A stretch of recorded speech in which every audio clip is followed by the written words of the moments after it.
ഗോവിന്ദൻ പറയുന്നത് CRPF വന്നാലും ഗവർണറെ വിടില്ല എന്നാണ്. ഗോവിന്ദന്റെ തലയ്ക്ക് എന്തോ തകരാറുണ്ടെന്ന് എനിക്ക് തോന്നുന്നു. അതുകൊണ്ട് ഈ കേസ് ഒരു നിസ്സാര കേസല്ല. ഇതിന്റെ അന്വേഷണം പൂർത്തിയാകുമ്പോൾ കേരളത്തിലെ ഇടത് വലത് മുന്നണികൾ നേതാക്കന്മാർ അവരുടെ ഇതുവരെ കാണാത്ത മുഖം പൊതുസമൂഹത്തിന് മുമ്പിൽ വരും. അതുകൊണ്ട് ഇവിടെ പ്രശ്നം സർക്കാർ ഖജനാവ് ഉപയോഗിച്ച് നടത്തുന്ന സ്ഥാപനങ്ങൾ ആദായ നികുതി വകുപ്പിന്റെ ചോദ്യത്തിന് ശരിയായ മറുപടി കൊടുക്കുകയാണ് വേണ്ടത്. മുഖ്യമന്ത്രിക്കും മകളെയും രക്ഷിക്കാൻ തത്രപ്പാടുപെടുന്ന KSIDC വീണ്ടും ഖജനാവിലെ കാശെടുത്താണ്. KSIDCയുടെ കാശെടുത്തിട്ടല്ല. അവിടുത്തെ കാശെന്ന് പറയുന്നതിൽ ജനങ്ങളുടെ കാശുണ്ട്.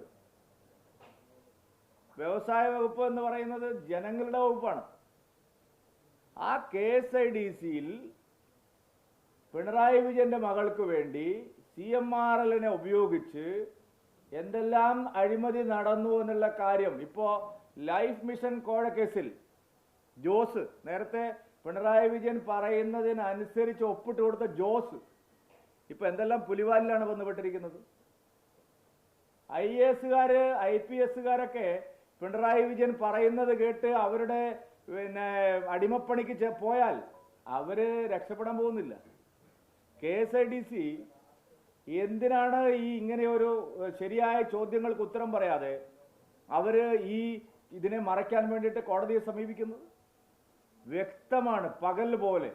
മുഖ്യമന്ത്രിയും മകളും CPM നേതാക്കളും ഇതിന് ഉത്തരം പറയണം. എന്താണ് ഈ കാര്യത്തിൽ സംഭവിച്ചിരിക്കുന്നത്? നിയമസഭയിൽ മുഖ്യമന്ത്രിക്കോ പാർട്ടി MLAമാർക്കോ മന്ത്രിമാർക്കോ ഉയർന്നു വരുന്ന പ്രശ്നങ്ങളോടൊന്നും തന്നെ ശരിയായ മറുപടി നൽകാൻ കഴിയുന്നില്ല. എന്നിട്ട് അതിനെല്ലാം മറച്ചു വെക്കാൻ ഗവർണറെ ആക്രമിക്കും എന്ന് പറയുകയാണ്. ഗോവിന്ദൻ പറയുന്നത് CRPF വന്നാലും ഗവർണറെ വിടില്ല എന്നാണ്. ഗോവിന്ദന്റെ തലയ്ക്ക് എന്തോ തകരാറുണ്ടെന്ന് എനിക്ക് തോന്നുന്നു.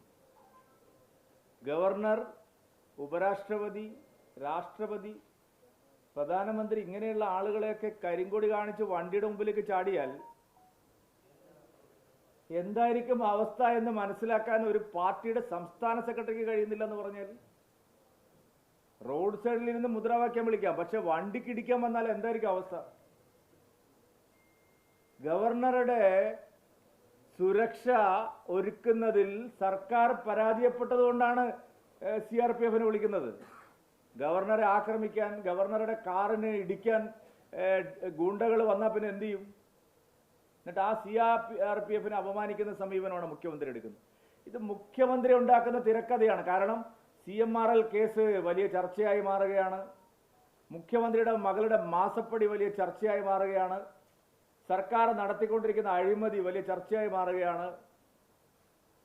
മുഹമ്മദ് റിയാസിന്റെ കേസ് വലിയ ചർച്ചയായി മാറുന്നു. കേരള ഗവൺമെന്റ് മുച്ചൂടും അഴിമതിയിൽ മുങ്ങുന്നു. ഭരണസ്തംഭനമാണ്. എന്നാ പിന്നെ ഗവർണറോട് തെരുവിൽ ഏറ്റുമുട്ടി പ്രശ്നങ്ങളിൽ ശ്രദ്ധ തിരിച്ചുവിടാന്നാണ് വിചാരിക്കുന്നത്. അത് നടപ്പില്ല എന്നാണ് ഞങ്ങൾക്ക് പറയാനുള്ളത്. ഗവർണറെ ശാരീരികമായി ആക്രമിക്കാൻ ശ്രമിച്ചാൽ CRPFന്റെ അരയിൽ തോക്ക് വെച്ചിരിക്കുന്നത് കളിക്കാനല്ല. തെമ്മാടിത്തം കാണിക്കാൻ DYFI SFI ഗുണ്ടകൾ ഇറങ്ങിയാൽ CRPFന്റെ അരയിൽ വെച്ചിരിക്കുന്ന തോക്ക് കളിത്തോക്കല്ല എന്ന് മനസ്സിലാക്കാനുള്ള ബുദ്ധി ഗോവിന്ദൻ ആദ്യം കാണിക്കണം.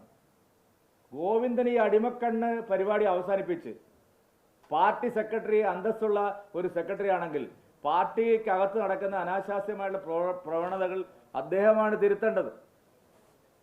അദ്ദേഹം ബാക്കി എല്ലാ കാര്യത്തിലും ഹരിശ്ചന്ദ്രനെ പോലെ സംസാരിക്കും.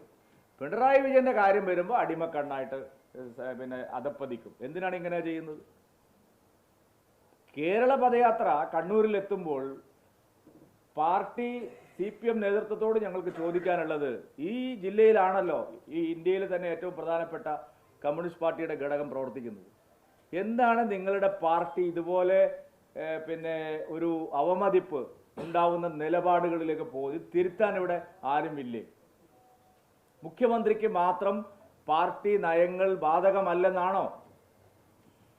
അതാണ് ഇവിടെ ഇപ്പോൾ ഉണ്ടായിക്കൊണ്ടിരിക്കുന്ന CPMന്റെ വലിയ തകർച്ചയ്ക്ക് കാരണമാവുന്ന അവരുടെ ശോഷണം.